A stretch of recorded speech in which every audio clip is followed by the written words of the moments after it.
Okay, so now let's cut to the chase. I would like to introduce the main person for today, our speaker, a young professional with 2 years of experience, and she has done a tremendous research on this topic itself. Okay, and her name is Yasmin Iman. Hi Yasmin, how are you today? I'm good. How are you, Izzah? I'm great. Thank you for that. April Fool's today. April Fool, guys. But we are still here. Okay, so I think all of us here wants to know a little bit about your background. Okay, so as mentioned, my name is Yasmin. I'm a geologist here in ALECA, and it has almost been 2 years since I worked here. Part of my responsibility is that I have developed the carbon footprint module in ALECA, which I will talk about in depth later for the presentation. Okay, all right, thank you, Yasmin. So she's my colleague, and she's the mastermind and also helping me to learn how do I calculate my own carbon footprint. Okay, so before I begin, I would like to actually tell you guys, please help us to provide your questions, your feedback, your comments in the chat box along the session. But because we want to have a very smooth presentation to not disturb our speaker, I will read it through after we end her presentation. Is that okay for you guys?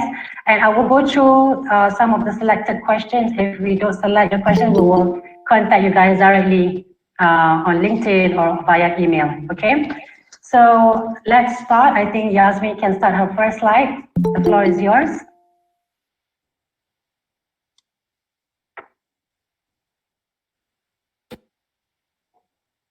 Okay. What do you guys see? So, do you see my first slide? Yeah, I can see your first slide. Okay, so a very good evening to everyone here today. Thank you for coming. Despite your busy schedule, you guys are here and you guys made it to my presentation. And I hope everyone is well. As a preview for the topics that I will touch on today, these are the presentation outcomes. And like Izzah said, I would love it if you guys would interact with me on the chat box, because I'll be asking a few questions. Yeah, moving on. Why worry about carbon emissions? So to recap, last 2 weeks, there was a talk by my colleague Banu who mentioned why we should worry about carbon emissions. So the answer, climate change. And these are some of the mentioned effects that come from climate change. So by definition, climate change is a long-term change in the average weather patterns that have come to define Earth's global climate. So why should we worry? A climate model predicts the increase of 2 degrees Celsius in 30 years if we do not act today. So scientists have also mentioned that the rise of 1.5 degrees Celsius instead of 2 degrees Celsius is optimal. So we had a very interesting question last week in the chat box asking how severe is 1 degree Celsius.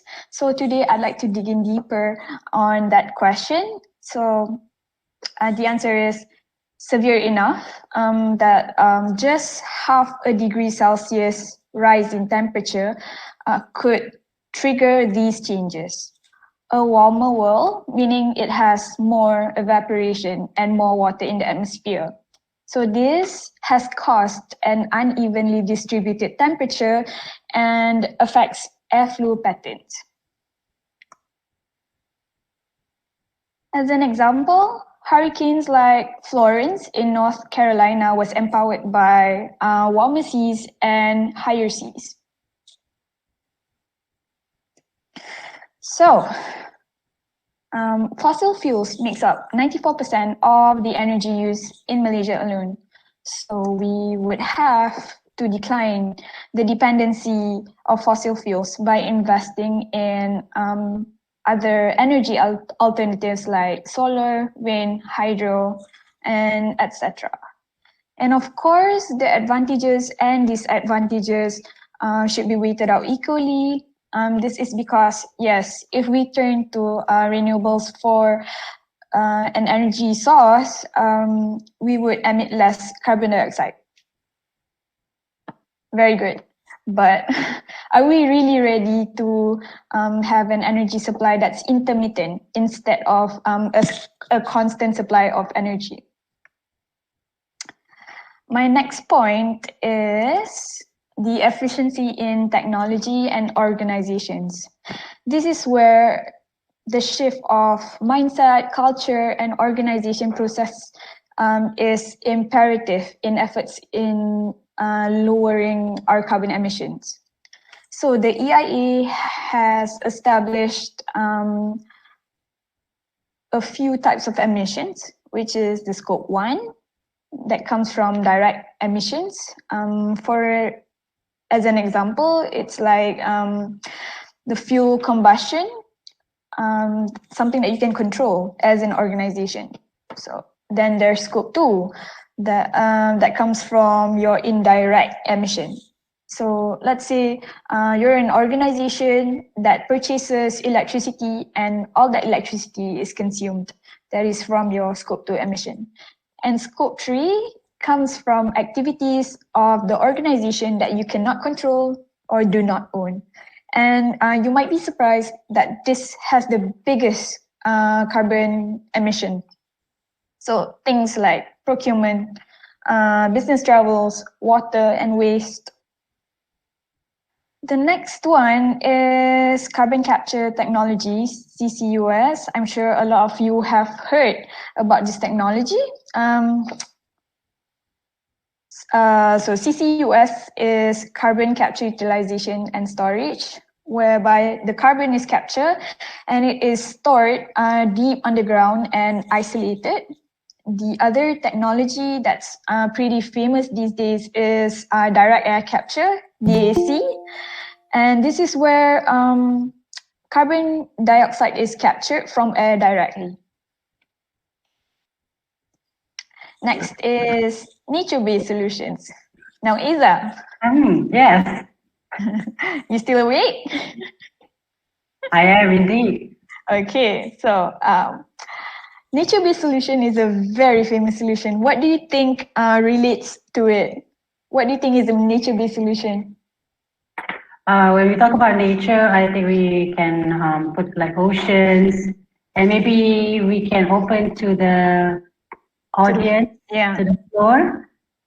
Okay, but Sharmila is asking, okay, for the questions, we will put it at the end of the presentation, if you guys are okay with that, yeah? Okay.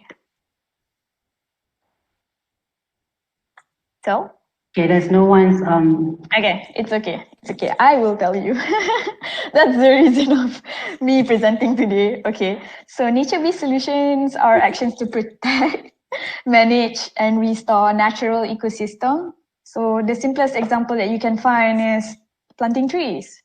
So here in ALECA, we have this slogan, this tagline, whereby if you want to absorb 1 metric ton of CO2 equivalent, you'd have to plant how many trees? 6 trees. Okay, 1 metric ton CO2 equivalent equals to 6 trees. Moving on, what can we do? What affects a personal carbon footprint? So these are icons from PowerPoint that I've gathered, and they symbolize something. And here, I would like you guys to participate and comment on the chat box. What do you guys think these parameters are? So these are parameters that affect your personal carbon footprint. Okay, I'm gonna wait for a while and read the comments. We have one from Ms. Banu. Mode of transportation. Is that correct, Yasmin? Yes, it's correct. Yep. Do we have anyone else? Lukman said, become a vegan. Hi, Lukman. I hope you're well. Yeah, and you're correct. Becoming a vegan does emit less CO2, but I'll be talking about it in depth later. Reading. Because there's a book. Transportation. Yeah. Gym. Yeah, gym. Fish. Alif said the cow means a heavy carbon footprint produced in farming. Who? Oh, yes. Okay. Fishing. Thank you for your participation. While those are very good answers, and I see that some of you have it answered correctly. So the first topic I will talk about is my geographical factor. So it depends on where you are in parts of the world. Your energy source is different, hence having a different footprint altogether. And even in Malaysia, you'll be surprised that we have a huge difference in electricity factor. So to those of you who do not know what electricity factor is, it is the amount of CO2 that you're emitting per 1 unit of electricity. So that's in unit, it's kg CO2e over kWh. So in Peninsular, it is about 0.73. Funnily enough, in Sarawak, it's about 0.6. I was curious myself on why that is. Anybody know why that's the case?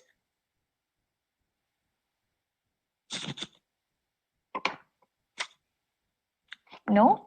Yes, nobody are aware of that. Okay. Well, I read that this is because part of the energy source for electrification in Sarawak comes from hydro. So that emits less CO2. My next point is transportation. So do you take the bus, you take the lorry, do you take the chopper or the train, or do you drive a car every day to work? So what fuels your vehicle also matters, and the type of car you're driving matters in the sense that are you driving an electric car or a hybrid car? Yes, you're emitting a lot less CO2. Congratulations. It also depends on the efficiency of the car. Do you take it for regular servicing? So a car at an optimum condition would emit a lot less CO2. It also depends on your driving habits. So are you the kind who accelerates and decelerates all the time? News to you, you are emitting a lot more CO2 than a person who's driving at a constant speed. Next one, vacations. So Ezzah, do you take a lot of vacations? Yes. I do, pre-COVID. I do go a Pre-COVID, lot of, pre-COVID. Understood. At least twice a month. So do you take the plane or do you drive? Sometimes I drive, sometimes I take the plane. Okay. That's nice. Okay. Do you take the plane or do you really have to take the plane? So if you really do have to take the plane, take no transit, no non-stop flights, and things like what class you travel also matters. So if you are a first class traveler, you emit a lot more CO2 because you are taking a lot of space rather than a traveler who's traveling business and economy class. So next is your diet. So okay, these are your vegetables and your cow and your fish. So you need to ask yourself if you're a vegan, are you a vegetarian, are you a pescatarian, are you a meat eater, and if so, are you a low, medium, or high meat eater? So my recommendation, if you are a meat eater, is to eat only at certain occasions, and this is because, as you know, cows digest their natural digestion system emits a greenhouse gas called methane. So yes, you're emitting to you're contributing to emitting CO2 as well. And the next point, if you are a vegetarian, a vegan, a pescatarian, hats off to you. my tip for you is to grow your own vegetables and buy your groceries locally.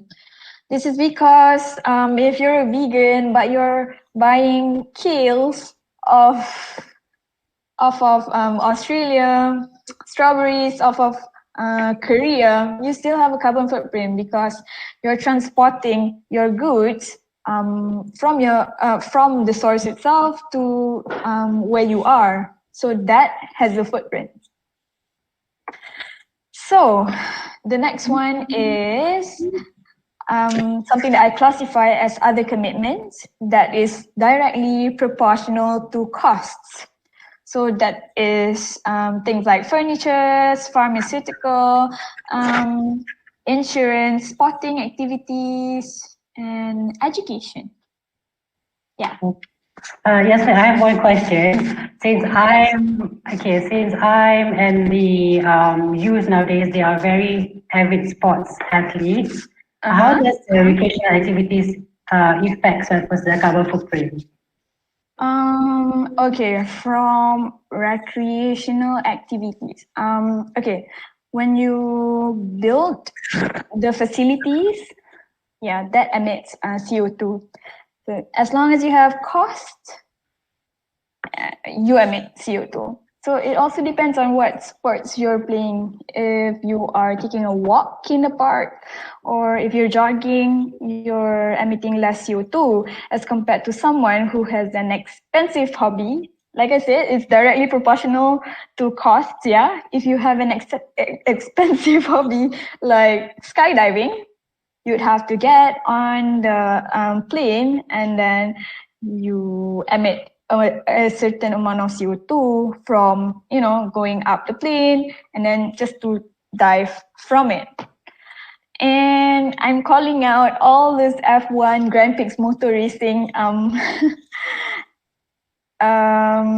fans. So thinking about your carbon footprint, because the emissions don't even only start with your car. The manufacturing, the development, and the construction of the tracks all emit CO2. So, okay. So let's not jump into the expensive sports then. Yeah. Okay.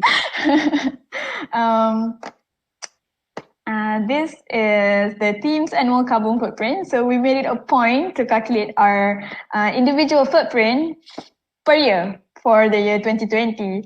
So this guy right here, our managing director, Mr. CHG, he emits the most CO2. That's why I placed a wanted logo right here. So I have a question for the participants. How many trees would Serge have to plant if he were to absorb all his carbon emissions? Remember what I said? 1 metric ton equivalent to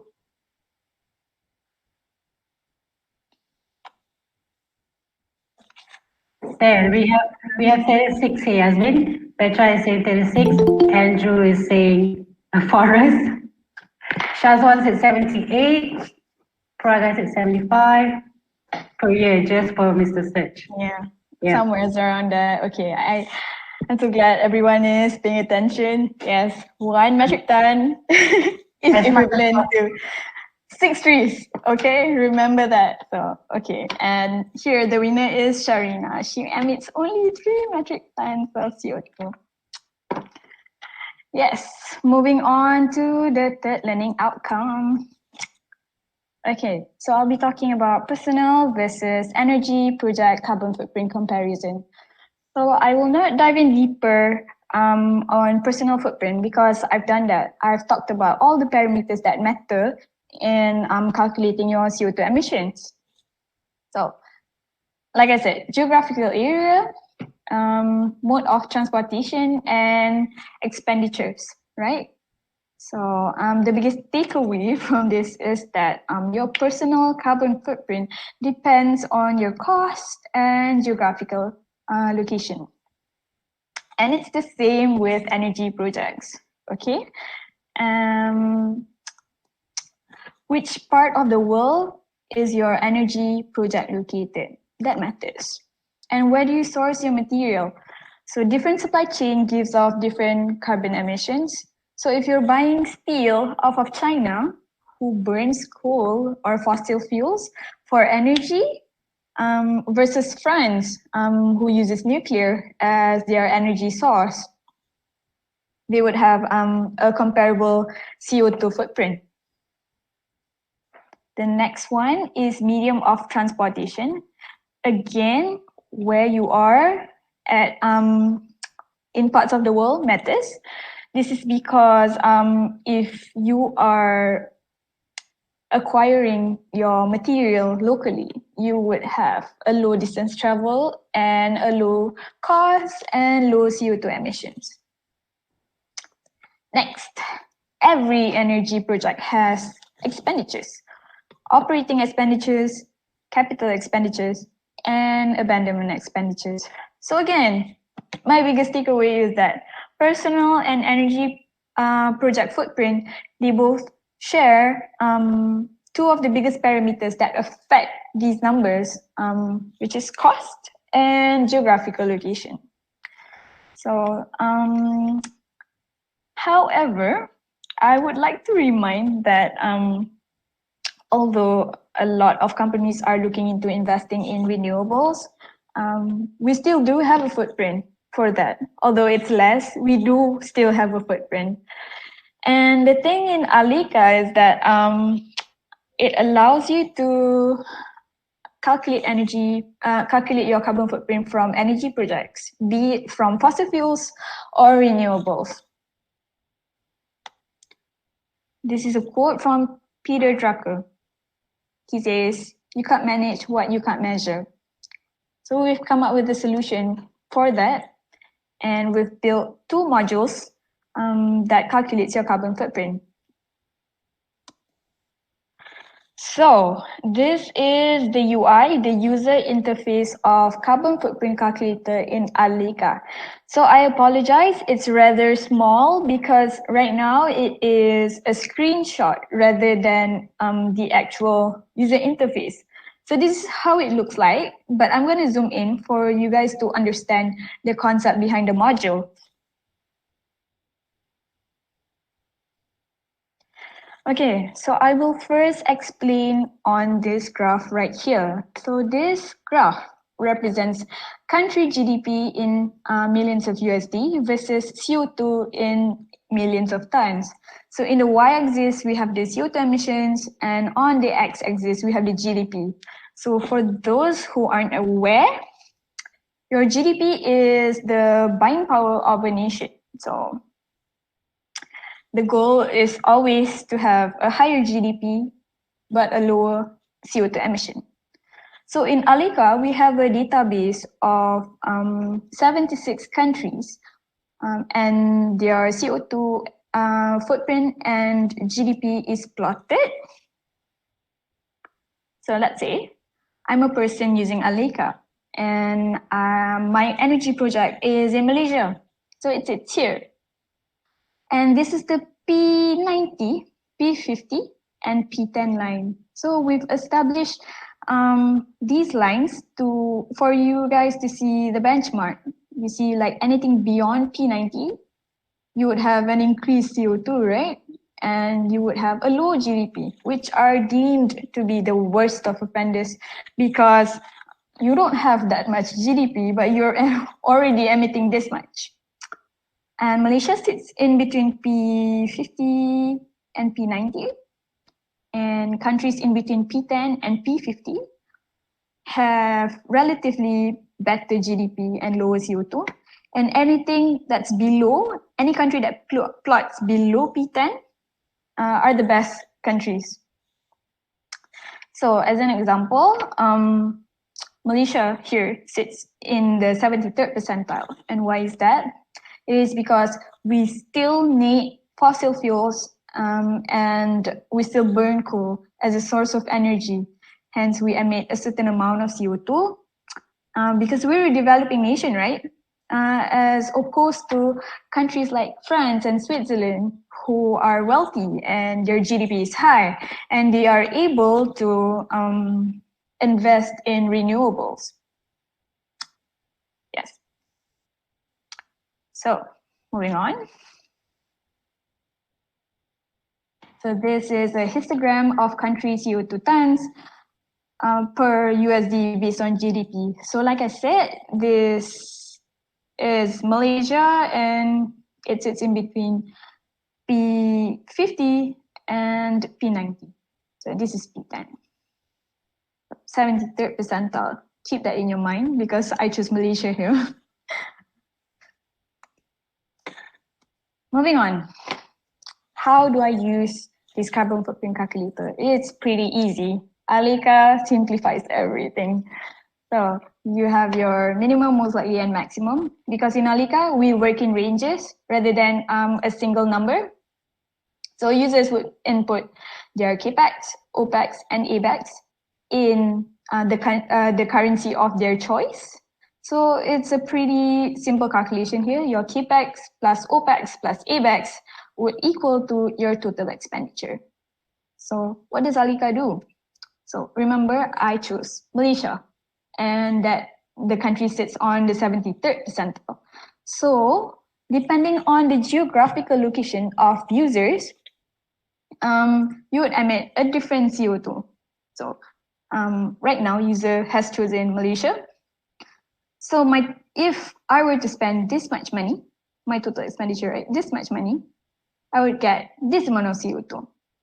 Okay, I hope everyone is clear on that.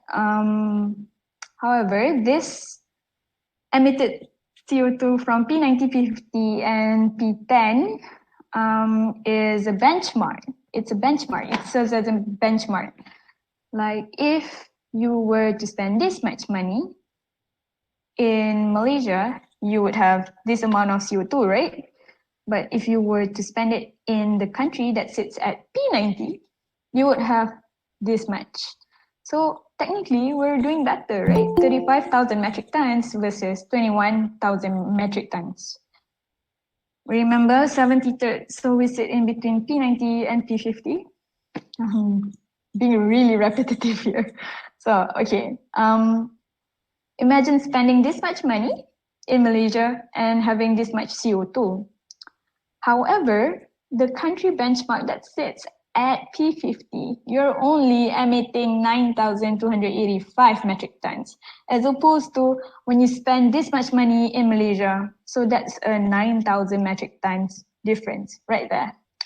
And to compare my minimum spending in Malaysia and the country that sits at P10, probably France or Switzerland or other countries, you can see that it's very far-fetched. So we're emitting 10,000 metric tons versus 2,000 metric tons. So what can you do as a project leader who runs an energy project? You could look at other initiatives of other countries, what their geopolitics is like. They're doing carbon taxing. If their source of energy is emitting a lot less CO2, and what industry contributes to their GDP. Next, this is the carbon footprint calculator from production, again from the user interface. I understand that it's very small, again because this is a screenshot that was taken directly from ALECA. However, I will zoom in and talk about this graph right here on the top left. So this table right here, it serves as a comparison of fuel type on which fuel type is the better option. Okay, so I want to ask if there are any chemical engineers here in this presentation. So I have a question for you. What is the mass of CO2 emitted from burning 1 gallon of gasoline? I repeat, what is the mass of CO2 emitted from burning 1 gallon of gasoline? So let's say, as a reference, you have 2.79 kilograms right here. What do you end up with when it becomes a CO2? It's all your stoichiometry, right? You would have to balance the equation when you're combusting.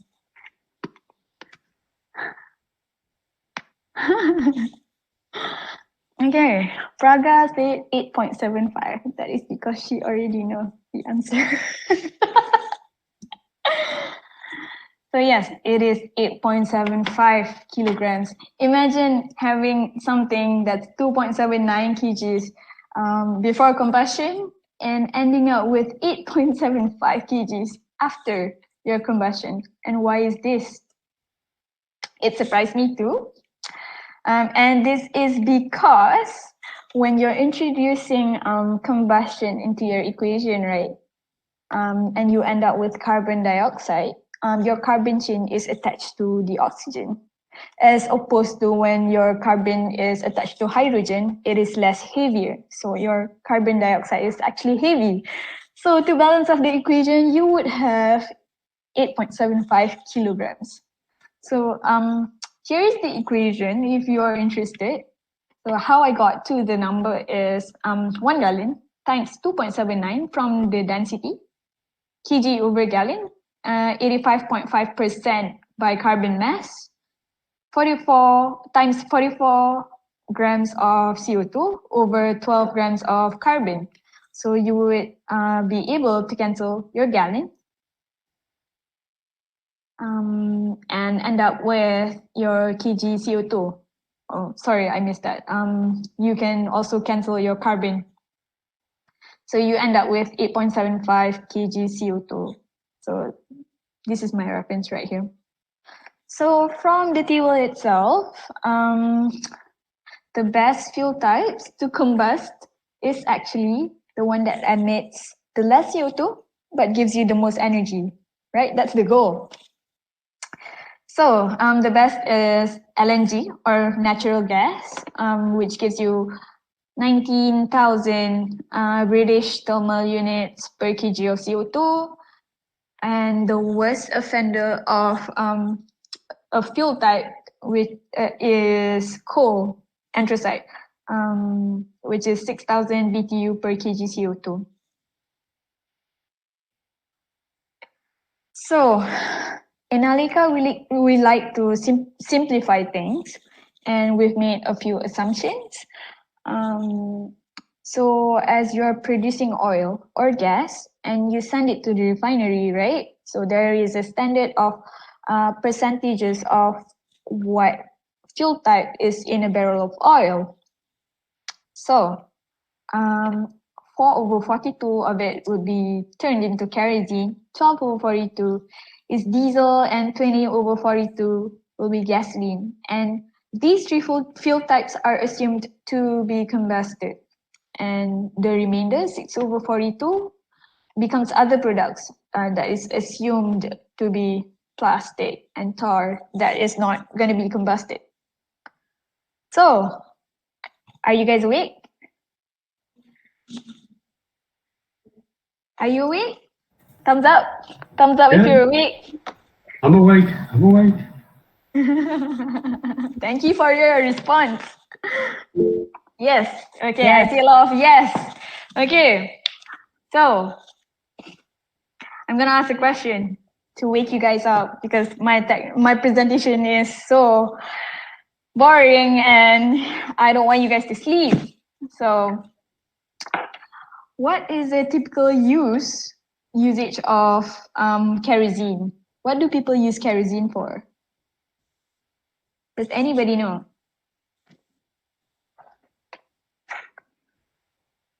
Lamps, Aladdin. Just figure out. Yeah. Let's figure out the chair. Lampu raya. Farida mentioned airplane. Ding ding ding. We have a correct answer from Farida Hanim Abu Bakar. Thank you, Farida. You got the correct answer. And that is from jet fuel or airplane fuel. That's the same thing. Okay.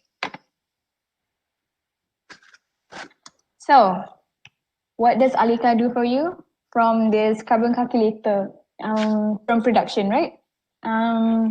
Users would input, again, minimum, most likely, and maximum ranges of oils from their production. So, as an example, user has input million barrels of oil here, 1, 2, 3, and the refined product is assumed to be combusted as gasoline, diesel, and kerosene, according to the percentage that I have spoken about earlier. And then there's gas inputs. So how much gas are you producing? 0.2, 0.3, and 0.63 BF of gas. Of course, you can change these units because ALECA is universal. And there's the option of changing the gas from LNG to LPG and natural gas. Boom. You have your emitted CO2 in metric tons from producing 1 million barrels of oil, 2 million barrels of oil, and 3 million barrels of oil. And you have the same from gas too. So this combination is emitted CO2 from the production of your oil plus emitted CO2 from gas. I think it's pretty straightforward and it's pretty simple. Like I said, ALECA simplifies everything. So, as a conclusion, I think that the biggest drivers of personal and energy project footprint is expenditures and geographical location. And a holistic approach is the best way forward in reducing carbon emissions. And I've touched on these 3 topics on my presentation outcomes. And that concludes my presentation today. If you have any questions in acquiring a license in ALECA or gaining access to ALECA CO2 footprint module, you can contact us at ALECA at alecasolutions.com. So do we have time for the book recommendation? Yes, I think we have the time. You can share your book recommendation. Okay, so that concludes my presentation. However, I am very keen to recommend a really good book. It is this book by Rushworth and Kidder, who writes about how good people make tough choices, tough decisions. He speaks about ethical decision framework, whereby a professional has to basically check the box to all of these questions when making decisions. He also speaks about the 4 paradigm to help issues of right versus right. And this is because it is a lot easier to make a decision when it's right versus wrong, right? Pun intended. Okay, it's a lot easier to make decisions when it's wrong versus right rather than a right versus right. So I'm sure most of you who are here today are engineers and geoscientists and professionals, and we make tough decisions every day. We are taught to implement the best practices, always prioritizing functionality and efficiency, and also the most cost-efficient solutions. However, things have changed, and it is time to account for our carbon footprint. And we need to help realize the mission of our national oil companies' goals in achieving carbon neutrality by 2050. Yes, thank you. Thank you very much. That's all from me. Sorry, can you just go back to the book title? There we go. Oh, it is Rushworth and Kidder. Sorry. That's okay. I just wanted to make sure I captured it. Oh, okay. Thank you. Thanks, Benjamin. Okay, so thank you, Yas. Do we still have another slides to go? No? No, that's it. That's it. Thank you. Thank you to everyone who has stayed throughout this presentation. Yeah, so thank you everyone who has stayed until the end of her presentation. So we have few questions, but it's already been answered by also one of our audience right now. But let's just go through again this question by Shah. Shah was asking on the oxygen. So she asked, how does the oxygen cycle relate to the greenhouse effect and global warming? Mm-hmm. Do you have answer for that, Yasmin? I didn't search answer here. So Okay, yeah. the oxygen makes up 21% of the air and helps reflect some of sun's heat. So there is a balance of oxygen and plant life, and past climate models are just now being calibrated. Thank you so much for answering the question. And another one is by Alif. He was asking what's that country that is below P90? Oh, one of it is Turkmenistan, actually. Yes. Because they have a lower GDP and very high CO2 emissions. So they need to reevaluate how they're emitting their CO2 and what source of energy they're using to reduce their CO2 emissions. Yes. Okay, and also Mr. Shah's answer Switzerland because of hydro and nuclear and high GDP for banking, so no industrialization in that country. So any more questions that we have from the floor? Let's just check through the last one. Okay, I think that's all that we already answered the question. But if you guys have any future questions that you want to ask Yasmin and all of our team members in ALECA, please just connect with all of them on LinkedIn. Okay, so just connect with all of us on LinkedIn. You can also follow us on our profile, also on LinkedIn as well. So to close out this session, again, we appreciate all your, whoever registered for the second series. We had a very good, knowledgeable, and such a good thing for us to be aware of, especially on how to calculate your carbon footprint. And again, back to our system, we do have available ready system that is built, and she's the mastermind, Yasmin herself. So if you want to reach out to her, you can follow her on LinkedIn, which is Yasmin Iman. Thank you for the great presentation. It was very insightful for all of us here as well. So we're going to close this session. Thank you. Maybe we can give Yasmin a round of applause. Thank you. So thank you, everyone. Yeah, Stay safe. All right, so before we close up, if you have any feedbacks, we're going to send a form via email. We do appreciate your feedbacks. Doesn't matter whether it's good or bad, we need your feedback so that we can improve from time to time. And we have our next series on a new date. We're going to update you guys. We're going to talk more about our latest campaign, Purple Bank campaigns, okay? So we welcome your feedbacks and comments. We're going to send you the link on our forum after we end up close the session. So let's, shall we take one shot before we close the session, Yasmin? Okay. Yes, let's please. do one shot. Okay, well, you Everyone can turn your cameras on. Iman and Yasmin, hi. Thank you guys for coming and joining this session. All right, so again, to summarize everything, in ALECA, we do have the available system that you guys can calculate your carbon footprint for your energy projects or even personal. Or if you guys have any question, my colleague, my team here are amazing. You guys can connect with them via LinkedIn. Okay, all right, so let's take one good shot and we can close the session. Ready? One, smile everyone. 1, 2, 3. Thumbs up, everyone. Thumbs up. Awesome. Again, guys, thank you everyone. Mr. Luke as well, Petra. Thank you, guys. Thank you. Bye. Have a good day. Excellent. Bye. Thank you very much. Thank you. Thank you.